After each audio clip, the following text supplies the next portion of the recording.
السلام علیکم ورحمۃ اللہ وبرکاتہ ان الحمد للہ نحمده ونستعینه ونستغفره ونعوذ باللہ من شرور انفسنا وسیئات اعمالنا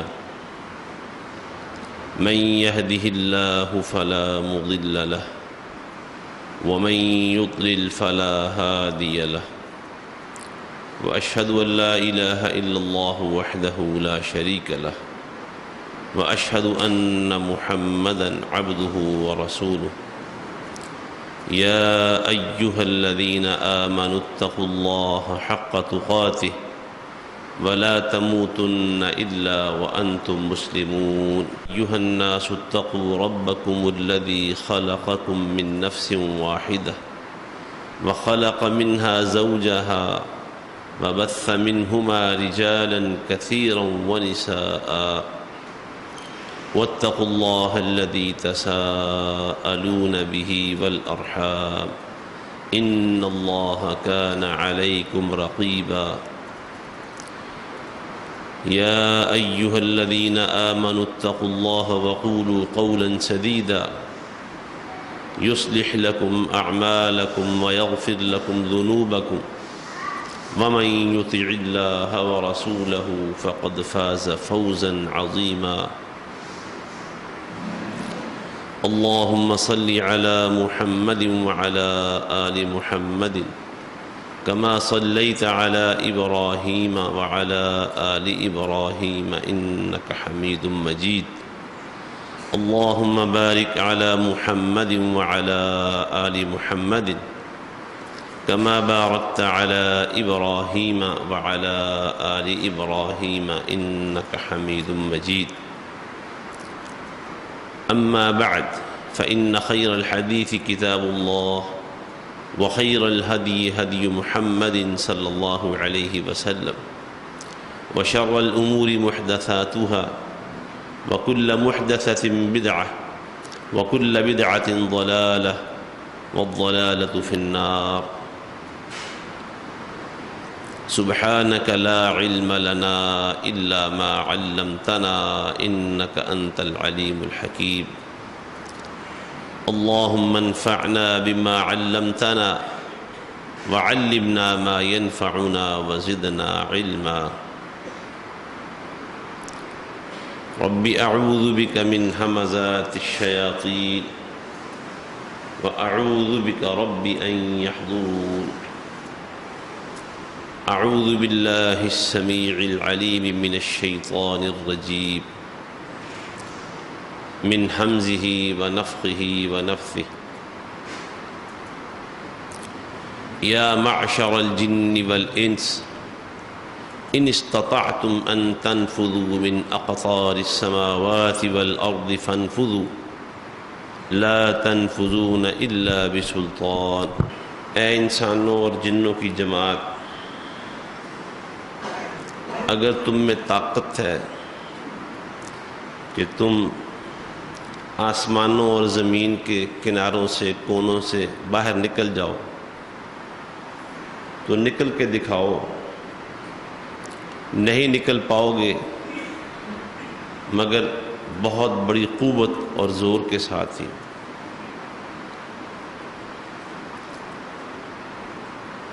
اللہ تعالیٰ نے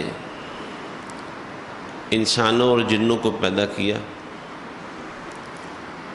زندگی گزارنے کے لیے کچھ معاملات میں اللہ نے انہیں با اختیار بنایا ہے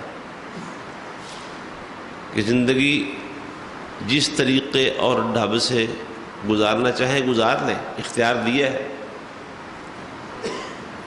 انبیاء کرام بھیجے علیہم الصلاۃ والسلام، کتابیں بھیجیں ہدایت و رہنمائی کے لیے۔ انبیاء کرام کو اللہ تعالیٰ نے نمونہ بنایا، پیارے پیغمبر صلی اللہ علیہ وآلہ وسلم حضرت محمد کو ہمارے لیے اللہ نے نمونہ بنایا ہے، لیکن اختیار دیا ہے اما شاکرا و اما کفورا فألہمہا فجورہا و تقواہا، نیکی اور برائی کے درمیان توحید اور شرک کے درمیان، ایمان اور کفر کے درمیان انسان کو اللہ نے اختیار دیا ہے کہ جون سا راستہ چاہے وہ اختیار کر لے۔ ہر ایک راستے کا انجام بھی بتایا، توحید، ایمان، شکر گزاری کا راستہ اختیار کرو گے تو اللہ تعالیٰ تمہیں اپنی جنت میں اپنا مہمان ٹھہرائے گا اور اللہ خود تمہارا میزبان بنے گا۔ اور اگر شرک، کفر، ناشکری اور بغاوت کا راستہ اختیار کرو گے تو اللہ کی جیل، وما ادراک ما سجین، اور تمہیں کیا خبر کہ اللہ کی جیل کس طرح کی ہوگی، اس میں قید کر دیے جاؤ گے اور پھر تمہارا پرسان حال کوئی نہیں ہوگا۔ یہ واضح کر دیا ہے اور انسان کو اختیار دیا ہوا ہے کہ چاہے اس راستے پر چلے چاہے دوسرے راستے پر۔ لیکن دیگر بہت سارے معاملات میں انسان کو اللہ نے بے بس اور بے اختیار بھی بنایا ہے۔ بیماری اور صحت میں، رزق، اس کی فراوانی اور تنگی میں، زندگی اور موت میں، انسان جس کام کا ارادہ رکھتا ہو کہ میں نے کرنا ہے، اسے مکمل کرنے میں کہ مکمل ہوگا یا نہیں، اللہ نے اس پر انسان کو اختیار نہیں دیا۔ وما تشاءون الا ان یشاء اللہ رب العالمین، جو اللہ چاہتا ہے وہی ہوتا ہے۔ زندگی اور موت پر اللہ کے سوا کسی کا اختیار نہیں ہے۔ رسول اللہ صلی اللہ علیہ وسلم نے فرمایا، جب وہ جنین میں، بچے میں جان ڈالی جاتی ہے تو اللہ اس وقت فرشتے کو حکم دیتا ہے کہ اس آدم کے اس بیٹے کے بارے میں یہ فلاں فلاں چیزیں لکھ دو، درج کر دو۔ اس میں سے ایک اس کی زندگی بھی ہے۔ یہ زندگی کتنی گزارنی ہے، اس نے کتنے سال، کتنے مہینے، کتنی سانسیں، کتنے سیکنڈ، یہ اللہ نے لکھ دیا۔ اور اللہ کا نظام ایسا ہے کہ جو مدت، جو لمحے، جو سانسیں انسان کی اللہ نے طے کر دی ہیں، ان میں ایک لمحے کی بھی تقدیم اور تاخیر نہیں ہوتی۔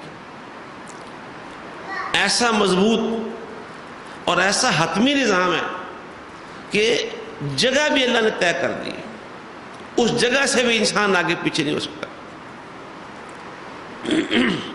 کس جگہ فوت ہونا ہے اور کس لمحے فوت ہونا ہے، حتیٰ کہ رسول اللہ صلی اللہ علیہ وسلم نے فرمایا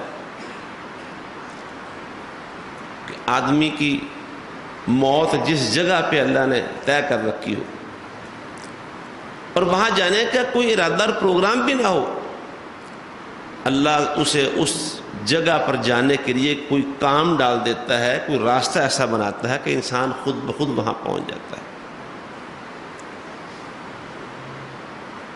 وہاں انسان پہنچ جاتا ہے، وہاں پہنچتا ہے تو اس کی موت واقع ہو جاتی ہے۔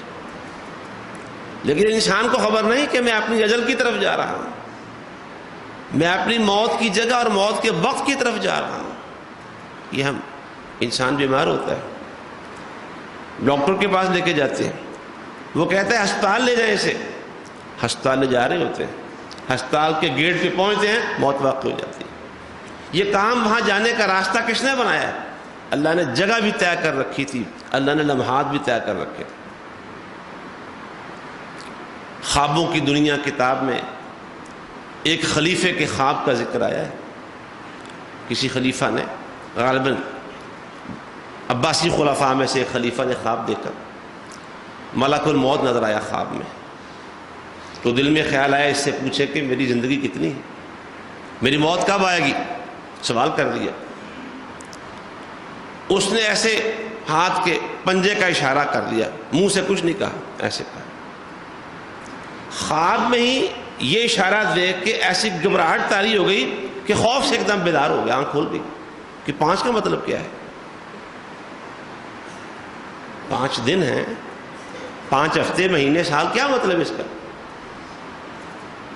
اور حقیقت یہی ہے، یعنی اب دیکھیں معاملہ خواب کا ہے، 5 کا اشارہ دیکھ کے ایسی گھبراہٹ اور خوف طاری ہوئے کہ وہ ایک دم اٹھ کے آنکھ کھل گئی۔ اگر انسان کو یہ بتا دیا جائے، پتہ چل جائے، جیسے یہ پھانسی کے جو قیدی ہیں کہ آج رات اتنے بجے اس کو پھانسی دے دی جائے گی، تو وہ رات اس کی کیسے گزرتی ہوگی؟ دنیا میں شاید چند لوگ ایسے ہیں کہ جو اس وقت بھی نارمل رہے ہوں گے، اور ان میں سے بھی چند لوگ ایسے خوش نصیب ہیں جو اپنی زندگی اللہ کے نام پر دے رہے ہوں گے، ان پر خوف نہیں طاری ہوا ہوگا۔ بڑے لوگ ایسے ہیں، مصر کے اندر اخوان المسلمون کے بڑے بڑے لوگوں کو پھانسیاں دی گئیں، حکومت وقت نے پھانسی کے پھندے ان کے گلوں میں ڈالے، اور ان کی تاریخ پڑھیں، ان کے حالات و واقعات پڑھیں، جیلوں کی زندگی اور زندگی کی آخری راتیں اور آخری لمحے پڑھیں تو رشک آتا ہے، یار ایسا خوف دل سے نکل ہی گیا ہے، موت کا ڈر ہی نہیں ہے۔ یہ صرف جو اللہ کے نام پر جان دے رہا ہو، جسے پتہ چل جائے کہ فلاں لمحے میری جان نکل جانی ہے اور اللہ کے نام پہ نکلنی ہے، اس کے سوا شاید کوئی بندہ بھی جس کو پتہ چل جائے کہ میں مرنے والا ہوں، وہ اطمینان سے نہیں رہے گا۔ موت چیز ہی ایسی ہے، انسان کے اطمینان اور خوشیاں اس سے چھین لیتی ہے۔ گھبرا کے آنکھ کھول گئی، یہ کیا مطلب؟ 5 کا مطلب کیا؟ کسی معبر سے بات کی اس نے، معبر بلایا گیا، معبر نے کہا، فرشتے نے آپ کو کہا ہے کہ وہ حدیث کی طرف اشارہ کیا کہ 5 باتیں ایسی ہیں جن کا علم اللہ کے سوا کسی کو نہیں ہے، ملک الموت کو بھی نہیں ہے۔ ان میں سے ایک موت، کس کی موت کب واقع ہونی ہے؟ 5 لا يعلمهن الا اللہ۔ یہ زندگی کتنی ہے، موت کب آئے گی، اللہ کے سوا کسی کو معلوم نہیں، لیکن جانا ہے انسان نے، کب جانا ہے، کہاں جانا ہے، اللہ نے اس بات کو اپنے پاس رکھا ہوا ہے۔ قرآن مجید میں بھی اللہ نے یہ بات فرمائی ہے، کوئی نفس نہیں جانتا بِأَيِّ أَرْضٍ تَمُوتُ، کہاں اس کو موت آئے گی۔ اور ہمیں موت کے لیے فکر مند رہنے کے تاکید کی گئی ہے، تیاری کی۔ فرمایا موت کو کثرت سے یاد کیا کرو، یہ حادم اللذات ہے، دنیا کی لذتیں توڑنے والی ہے، اس کو کثرت سے یاد کیا کرو۔ اور یاد رکھنے کے لیے طریقہ کتنا آسان بتایا گیا کہ بھولے ہی نہ۔ یہ جب رات کو سونا ہے، جو دعا یا چند دعائیں سوتے وقت کی بتائی گئی ہیں، انسان جب وہ غور سے، دھیان سے، مطلب پر دھیان دیتے ہوئے پڑھتا ہے تو وہ موت کی تیاری کر کے سوتا ہے۔ جب صبح آنکھ کھل گئی، زندگی مل گئی، تو پھر اللہ کا شکر ادا کرتا ہے کہ اللہ تو نے موت کی طرف لے جانے کی بجائے مجھے زندہ کر کے جگا دیا ہے، بیدار کر دیا ہے، اور یا اللہ بالآخر لوٹنا تو تیری طرف ہی ہے۔ الیہ النشور، یہ زندگی اور موت، صبح جاگتے ہیں زندگی مل جاتی ہے، رات کو سوتے ہیں موت کی طرف جاتے ہیں، یہ جب تک بھی اللہ کو منظور ہے سلسلہ رہے گا، بالآخر یہ سلسلہ بند ہو جائے گا اور انسان نے لوٹ کے اللہ کے پاس جانا ہے، جانا اسی کے پاس ہے صبح اور شام۔ اور رسول اللہ صلی اللہ علیہ وآلہ وسلم نے یہ بات فرمائی، کن فی الدنیا کأنک غریب او عابر سبیل، دنیا میں اجنبی بن کے رہو، مسافر بن کے رہو۔ مسافر سفر کے دوران جو تھوڑی دیر آرام کرنا ہے، کوئی عارضی آرام گاہ میں رک کے اپنے آرام کی ضرورت پوری کر لے گا، اپنے آرام کے لیے محلات کی تعمیر نہیں کرے گا، کیونکہ مسافر ہے وہ، اسے پتہ ہے میں نے واپس اپنے گھر کو لوٹنا ہے، اور ہم بھی واپس اپنے اللہ کے پاس جانا ہے۔ اس کی فکر اور اس کے لیے تیاری، اللہ کے سامنے حساب کتاب کے لیے پیشی، اور اس حساب کتاب کی جو فکر مندی۔ اما من خاف مقام ربہ ونہى النفس عن الهوى فإن الجنة هي المأوى یومئذ تعرضون لا تخفى منکم خافیہ۔ اللہ کے سامنے پیش ہونا ہے، کوئی انسان اور کسی انسان کا کوئی عمل اللہ سے مخفی اور پوشیدہ نہیں ہوگا، ہر چیز اللہ کے سامنے واضح ہے۔ اس حساب کتاب لینے والی ذات کے لیے انسان کا ہر عمل واضح ہے، کتابیں پیش ہوں گی، جو فرشتے انسان کے نامہ عمل پیش کرنے کے لیے ہیں، وہ فرشتے بھی سارا حساب کتاب تیار کر کے اللہ کے سامنے رکھیں گے۔ قال قرینہ ھذا ما لدی عتید، بندہ پیش ہوگا، اس کی کتاب بھی پیش ہو جائے گی۔ حضرات معاملہ طے ہیں اللہ کی طرف سے، اللہ کے پروگرام طے ہیں، اس میں کوئی تبدیلی نہیں آ سکتی۔ اس پہ کوئی فرق نہیں آ سکتا. بس جب فرشتے کو حکم ملنا ہے، فرشتے نے اللہ رب العزت کے حکم کے مطابق، اس کے پروگرام کے عین مطابق جو وقت طے ہے اور جو جگہ طے ہے اس پر اس نے اپنا کام پورا کر دینا اور پیغامات مل رہے ہیں. یہ اللہ نے فرمایا خلق الموت والحیات، اللہ نے موت اور حیات دونوں چیزیں پیدا کی ہیں. موت کا ذکر پہلے کیا ہے، موت طے ہے، انسان دنیا میں آتا ہے اس کی موت طے ہو چکی ہوتی ہے. یہ کیوں ہے؟ یہ ہم دیکھتے ہیں جی فلاں فوت ہو گیا، فلاں کے ہاں بیٹا بیٹی پیدا ہوئے. یہ کیوں ہے؟ لِيَبْلُوَكُمْ أَيُّكُمْ أَحْسَنُ عَمَلًا، اللہ تمہیں دیکھنا چاہتا ہے کہ تم میں سے کس کے کام اچھے ہیں. کون ہے جو اپنے کام اچھے کر لیتا ہے؟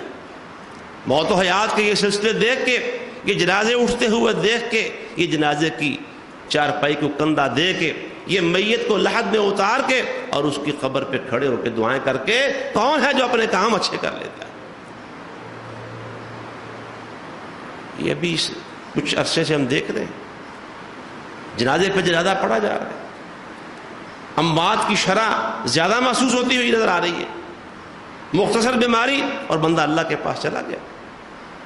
اس رمضان سے یہ اب دیکھ رہے ہیں پچھلے تقریباً 2 مہینے سے، اور ایک دن میں ایسی بھی صورتحال بن رہی ہے 2 3 جنازے پڑھ رہے ہیں. کوئی صبح جنازہ ہے، ایک دوپہر کو جنازہ ہے، ایک شام کو جنازہ ہے. یہ 2 دن پہلے ایک جنازے پہ ایک نوجوان دوست حافظ عثمان شفیق ملے، کہتے جی تھوڑے دنوں میں ہماری جنازوں پہ بڑی ملاقاتیں ہو رہی ہیں، جنازوں پہ ملاقاتیں. اور یہ اللہ کے پروگرام طے ہیں. انسان ہر وقت اللہ کی گرفت میں ہے، انسان ہر وقت اللہ کی نظر میں ہے، اور انسان نے جانا اللہ کے پاس. انک کادح الی ربک کدحا فملاقی، اے انسان تو رفتہ رفتہ تھوڑا تھوڑا کر کے اپنے رب کی طرف جا رہا ہے، اور ایک دن تمہاری اس سے ملاقات ہونی ہے. تو اس ملاقات کو جو فراموش کر بیٹھا وہ بڑا گھاٹے کا سودا کیا ہے، اور جو سوتے اور جاگتے ہوئے اس ملاقات کو یاد رکھتا ہے، امید ہے کہ انشاءاللہ وہ آدمی ضرور سرخرو ہوگا. اور دیکھ لیں ہم نے جتنا وقت گزارا ہے، جو پچھلا کنارہ ہے زندگی کا، جہاں سے زندگی کا آغاز ہوا تھا، وہ آہستہ آہستہ دور ہو رہا ہے ہم سے، اور جو اگلا کنارہ ہے جہاں ہم نے پہنچنا ہے وہ لمحہ لمحہ روز بروز ہم سے قریب آ رہا ہے، قریب تر آ رہا ہے، قریب ترین ہو رہا ہے، اور ایک دن ہم نے دنیا کو چھوڑ جانا ہے. اس لیے اس وقت کو فراموش کر کے، اس وقت کو بلا کے اگر ہم زندگی گزار رہے ہیں تو بڑے گھاٹے کے اندر، بڑے نقصان اور خسارے کے اندر ہیں. سیدنا عبداللہ رضی اللہ تعالی عنہ، جنہیں رسول اللہ صلی اللہ علیہ وآلہ وسلم نے یہ فرمایا تھا کہ کن فی الدنیا کأنک غریب، دنیا میں اجنبی بن کے رہو، دنیا سے پیار محبت کی پنگیں نہ ڈالو. او عابر سبیل، اور تم دنیا میں مسافر بن کر رہو، اور موت کے لیے کچھ سامان تیار کرو. وہ جب یہ حدیث بیان کرتے تھے نا تو ساتھ نصیحت کیا کرتے تھے اپنے مخاطبین کو کہ دیکھو بھی شام ہو جائے تو صبح کا انتظار نہ کرو، صبح مل جائے شام کا انتظار نہ کرو. لیکن ہماری امیدیں، ہماری آسیں اور ہماری آرزویں، ہماری خواہشیں بڑی لمبی اور بڑی دور دراز تک پھیلی ہوئی ہیں. حضرات، اپنے آپ کو اللہ کی طرف جانے کے لیے، اللہ کے سامنے پیش ہونے کے لیے، اور اس انتظار میں کہ کسی وقت بھی موت آ رہی ہے، اپنی تیاری مکمل رکھیں، سامان تیار رکھیں. سفر لمبا ہے، دور دراز کا سفر ہے، تیاری پوری کریں، تقویٰ کے ساتھ، ایمان کے ساتھ، اخلاص کے ساتھ، توحید کے ساتھ، اللہ کی اطاعت و فرما برداری کے ساتھ، رسول اللہ صلی اللہ علیہ وسلم کی اطاعت و اتباع کے ساتھ. کیونکہ کس حالت میں فوت ہو گئے وہ حالت ہماری اللہ کے پاس گواہی بن جائے گی. کتنے خوش نصیب ہیں جو اللہ کے پاس پیش ہوتے ہیں کوئی نیک عمل کر کے، کتنے خوش نصیب ہیں جنہیں توحید کا کلمہ نصیب ہوتا ہے، کتنے خوش نصیب ہیں جنہیں جاتے جاتے توبہ کی توفیق مل جاتی ہے، کتنے خوش نصیب ہیں کوئی عمرے اور حج کے احرام کے دوران فوت ہو جاتا ہے، کوئی نماز کے سجدے کے دوران فوت ہو جاتا ہے، کوئی تلاوت قرآن کے دوران فوت ہو جاتا ہے، اور کتنی بد نصیبی ہے جو اللہ کی نافرمانی پہ مرتے ہیں. یہ ہمارے قریب کی بات ہے. یہاں شالامار باغ کے قریب ایک شادی کی رات، وہاں خوب ادھم مچایا ہوا تھا شادی کے شرکاء نے، بھنگڑا ناچ گانے چل رہے تھے. این اس دوران چھت ان کے اوپر آ گری اور اکثر لوگ اسی حالت میں مر گئے تھے. کس حالت میں اللہ کے پاس پیش ہو رہے ہیں اس کی فکر کریں ذرا۔ اللہ ہم پر رحم فرمائے، اللہ ہمیں اپنے معاملات کی اصلاح کرنے کی توفیق عطا فرمائے۔ اگر سنت کی نافرمانی پر مر گئے، اگر اللہ کی مخالفت پر مر گئے، اور جب کھڑے ہوں گے اللہ کے سامنے کس منہ سے پیش ہوں گے؟ جب رسول اللہ صلی اللہ علیہ وسلم کا بھی سامنا ہونا ہے، امتوں نے اپنے نبیوں سے ملنا ہے، اللہ کے نبی سے کس منہ سے سامنا کریں؟ اللہ فرماتا ہے لا تموتن الا وانتم مسلمون، تمہیں موت آئے تو اللہ کی فرما برداری پہ آئے، چھوڑے نافرمانیاں، چھوڑے سنت کی مخالفت، اپنے سر سے لے کر پاؤں تک، اپنے ظاہر اور باطن پر، اپنے بچوں اور بیٹیوں، اپنی بیویوں اور قرب و جوار میں دیکھیں اللہ کی، اللہ کے نبی کی مخالفت کے جو مظاہر ہیں، جو اللہ اور اس کے رسول کی مخالفت کی جو شکلیں ہیں، ان کو ختم کرنے کی کوشش کریں، بدلیں اپنے آپ کو، اپنے ظاہر کو بدلیں، اپنے باطن کو بدلیں، اپنے دل کو صاف کریں، دل میں اخلاص پیدا کریں، دل سے کینہ نکالیں، کدورت نکالیں، گندگی و غلاظت کے ڈھیر جو دلوں کے اندر لگے ہوئے، دل کو صاف کریں، پاک کریں، ظاہر کو بھی پاک اور صاف کریں نافرمانی سے۔ اللہ میرا اور آپ کا حامی ناصر ہو، اللہ کے پاس پیش ہوں تو اللہ ہم سے راضی ہو جائے۔